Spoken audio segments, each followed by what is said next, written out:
The fastest way to get good at trading is to stop trying to get good fast. I know how that sounds, so let me explain. I did it the slow way for years, chasing secret indicators and other people's picks, and most of that time was wasted on things that never mattered. Real speed just means refusing to waste years on the wrong things. The people who get good the fastest aren't chasing shortcuts. They compress the boring process. And nothing I'm about to say is me telling you what to do with your money. This is just how I think about learning the craft. Let me show you the 8 things that actually accelerate how fast you get good at this. Number 1, get the target right. Here's the reason most traders feel stuck after years of trying. They've been practicing the wrong thing. When you start out in this game, the goal feels obvious. You want to be right, you want to call the move, predict the direction, and nail the entry at the exact low and exit at the exact high. So that's what you practice. You spend hours trying to get better at predicting, reading every piece of analysis, watching every indicator, building a read on what's going to happen next. And here's the problem with that. Predicting the next move is not a skill you can build. Nobody knows what the next candle does. Not me, not the best traders in the world. Nobody. The actual skill, the one that separates traders who last from traders who blow up, is executing a repeatable process to defined edge. A level you trust, a reason to enter, defined risk, and defined exit. Repeated consistently enough that over a large sample of trades, the edge shows up. That's what you're getting good at, not a prediction. Execution of a process. The moment you aim your practice at the right target, every hour of screen time starts compounding in a direction that actually matters. Before that moment, you're just spinning. I spent years trying to get better at being right, calling tops and bottoms, predicting the direction. I practiced it constantly and I never got meaningfully better at it because it isn't a skill you can build. The market proved that to me over and over. I just wasn't listening. That shift happened when I stopped asking, what's the market gonna do? And started asking, what does the chart have to do for me to take this trade? That change alone probably saved me 2 or 3 years of spinning. Because once your practice is aimed at executing a repeatable process, level, reason, risk, exit, every rep you put in actually compounds into something. The work starts building on itself instead of resetting every time you're wrong. Number 2, go deep on one setup. The single biggest time sink I see across this entire industry is traders who never stop moving. New strategy every 2 weeks, new indicator every month, new approach every time the current one has a losing stretch. Here's what that actually looks like in real time. You find something that makes sense, you run it for 3 weeks, you hit a losing streak, which is completely normal for any strategy over a short sample, and you decide it's broken, so you scrap it and start over, and the clock resets to 0. You just did 3 weeks of real reps and threw it all away before the data was even worth reading. Do that 6 times a year, and you've had a year of trading with 0 accumulated learning. Year 1 repeated 6 times. Depth is where the edge lies, and depth is faster than variety because you stop resetting the clock every time something gets uncomfortable. Pick one setup,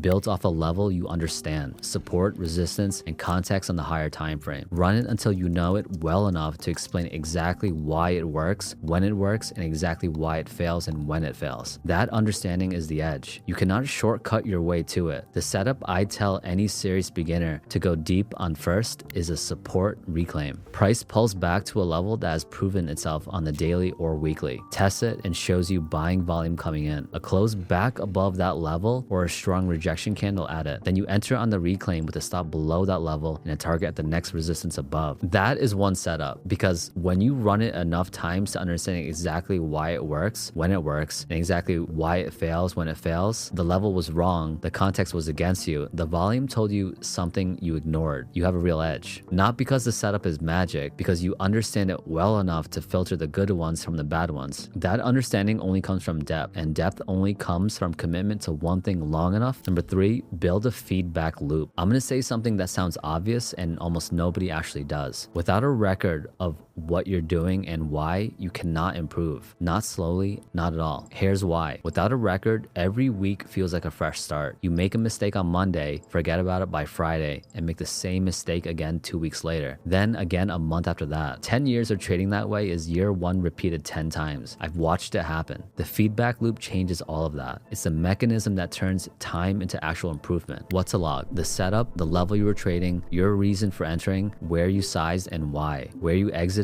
planned or unplanned, and critically, how you felt going in. Confident, hesitant, frustrated, or forcing it. What to do with it. Review it weekly. Not to beat yourself up, to find the pattern. Where is your edge actually showing up and where are you consistently leaking? The answers are in the data. and most traders never look at the data. You can fix in weeks what would take years to fix without a feedback loop, because the loop shows you exactly where the problem is instead of making you guess. What I track, the level I was using, the reason I entered, the size I took and why, where I plan to exit before I entered, where I actually exited, and whether I followed my process or deviated from it. That last one matters more than the P&L line. The leak the journal exposed for me was that I was consistently right about the direction, but consistently wrong about the timing. I was entering too early, before the level had actually confirmed, because I was afraid to miss the move. The losses weren't random, they had a pattern. The journal showed me the pattern in about 3 weeks of review. Without it, I probably would have kept chalking those losses up to bad luck for another year. They weren't bad luck, they were specific and fixable habit. The journal is the only reason I found it. Number 4, survive the curve. This one is going to sound like basic risk management advice. It's not. It's a speed tool. Here's what kills most traders' development before it even has a chance to happen. They go too big too early because they think the stakes will make them learn faster, and they blow up the account before they've had enough reps to build anything. Every time you blow up and start over, you don't just lose the money, you lose every rep you've accumulated, every pattern you were starting to recognize, and every lesson you were in the middle of learning. You reset the clock to 0 again. The fastest learners keep their risks small on purpose, because staying in the game is what lets the reps add up and compound into real skill. The goal in the early stages is not profit. The goal is reps and feedback. You want to make as many decisions as possible while keeping the cost of being wrong at a level you can absorb and keep going. Small risk means a normal losing streak doesn't end your run. It means you get to keep learning. The honest version of this: trading always carries real risk. Losing streaks happen to everyone. You can lose money. Small size doesn't change that. What it does is make sure one bad stretch doesn't wipe out everything you built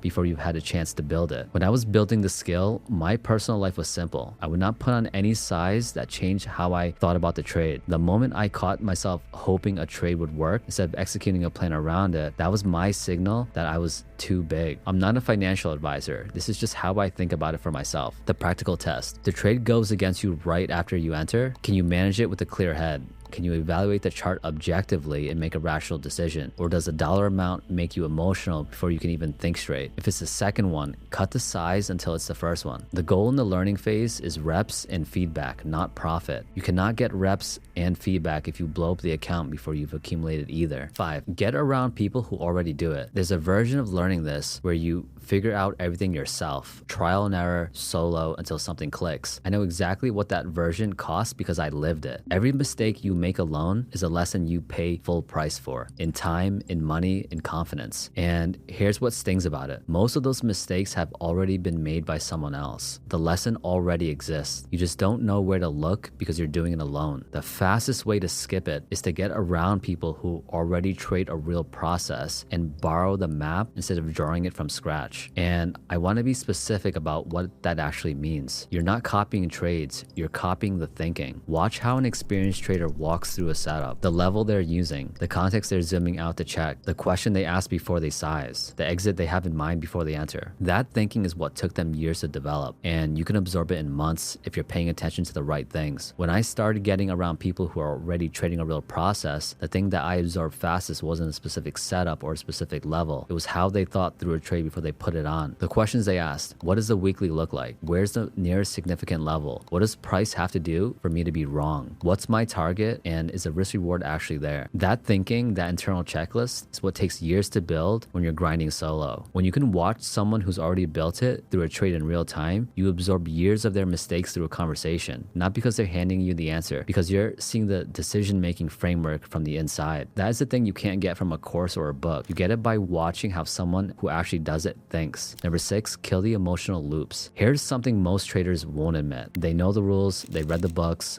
taken the courses, built the watch list, done the prep, and then real money goes on the line, and every rule they know gets overridden by something that has nothing to do with the chart. Fear of missing out pushes them into a trade they had no plan for. Revenge pulls them back into the market after a loss with double the size. Greed keeps them in a winner long past where they said they'd exit, until it reverses and they give it all back. And the worst part, it's not random. It's the same loop over and over until they address it. Most stalled traders aren't stuck because of a strategy problem. They're stuck because the same emotional loops keep undoing months of progress in an afternoon. You don't fix this by trying to feel calmer at the moment. You fix it by building the rules that don't depend on you being calm in the moment. Decide your entries before the market opens. Decide your exits and your stops before you're in the trade. Write it down and commit to it. Name your worst loop, whether that's revenge trading, chasing, going big on a sure thing, and design it out of your process before it gets a chance to show up again. In 2022, I had a period where I was buying the dip on SPX because I was convinced the bottom had to be in. Every time it pulled back, I thought it was the last leg before the recovery. I sized up because I was certain. I was not reacting to what the price was doing. I was trading my opinion. And that cost me over $1 million in capital over the course of one trade. There was a pattern I kept repeating because I never stopped to ask whether my conviction was actually supported by what the chart was telling me. The reset routine I built from that. Before I enter anything now, I write down in one sentence what price has to do for me to be wrong, not what I think will happen. What has to happen for my thesis to be invalidated? When I can answer that question with a specific price level, I'm reacting to the chart. When I can't, I'm trading my opinion. That one question has stopped more bad trades than any other rule I have. Number 7, stop looking for the fast way. I want to talk about the thing that kept me slow the longest, and I think it's the thing keeping most people watching this slow right now: the search for the shortcut. Every hour I spend looking for the indicator that was gonna change everything was an hour I wasn't getting my reps on my actual process. Every week I spent watching someone else's trade alerts was a week I wasn't developing my own read. Every new strategy I chased when my current one hit a rough patch was a fresh reset to zero. The search for fast is exactly what keeps people slow. That's not a paradox, that's just how it works. There's no version of getting good at this that skips the reps. The people who accept and commit to the process are the ones who actually compress the timeline. Stop opening new tabs. Stop buying the next course before you finish applying what the last one taught you. Stop scrapping the process the first time it gets hard. Boring commitment to one thing done well is the only shortcut that exists in this game. The shortcut most people chase the longest is other people's trade alerts. They wanted someone just to tell them what to buy, when to buy it, and when to get out. And there's periods of time where these people, they follow the trade alerts religiously, just copying the trades without understanding the reason behind the trade. And at the time it feels productive because they're making money, but when the trade turns against them, they immediately ignore it and just move on to the next one. And this costs you more than just money. It costs you your time and it costs you your ability to get better. By doing this, you don't build anything. You're not developing a strategy on your own. And the day that you finally stop looking for the shortcut and commit to understanding why a trade should work or shouldn't, that's when you get better. Number 8, repeat all of it. Let me tell you the fastest way to get good at trading. And I mean that literally. Get the target right. Aim at executing a process, not predicting the move. Go deep on one setup until you understand it well enough to explain exactly why it works and exactly why it fails. Build a feedback loop. Log what you're doing. Review it honestly. And let the data tell you where the edge is and where you're leaking. Survive the curve. Keep your risk small enough that a normal losing streak doesn't reset the clock on everything you've built. Get around people who already do it. Borrow the map instead of drawing it from scratch. Kill the emotional loops. Build rules that don't depend on you keeping calm in the moment, because in the moment you won't always be. Stop looking for the fast way. The search for the shortcuts is the thing that keeps most traders slow, and then repeat all of it. That's the whole speed hack. Fast was never about skipping the work. Fast is refusing to waste years on the wrong things and compressing the right process till it's automatic. The people who are still trading 2 years from now, 5 years from now, building something real with this, they're the ones who accepted that and stopped fighting it. Last thing I'll say on this is how I think about learning the craft. It's not advice for your situation. It's not a promise of profit, and trading always carries real risk of loss. What it is a process you can actually repeat. Knowing the accelerators is the easy part. Running them consistently without drifting back into the shortcut hunt is the hard part. And that part is a lot easier when you're not doing it alone. So that's how you get good at trading as fast as humanly possible. And it's boring on purpose. The people who get there quickest aren't the ones who found the fast way. They're the ones who stopped wasting years on the wrong things and compressed the process that actually builds a skill. If you want to see what running this process looks like in real time, click into this video right here. And if you want to learn alongside people who treat it like a craft, the Elite Options community is in the description. Daily market analysis, live sessions, the reasoning out loud while you're still building the skill. All education, no signals, no guarantees. I'll see you there.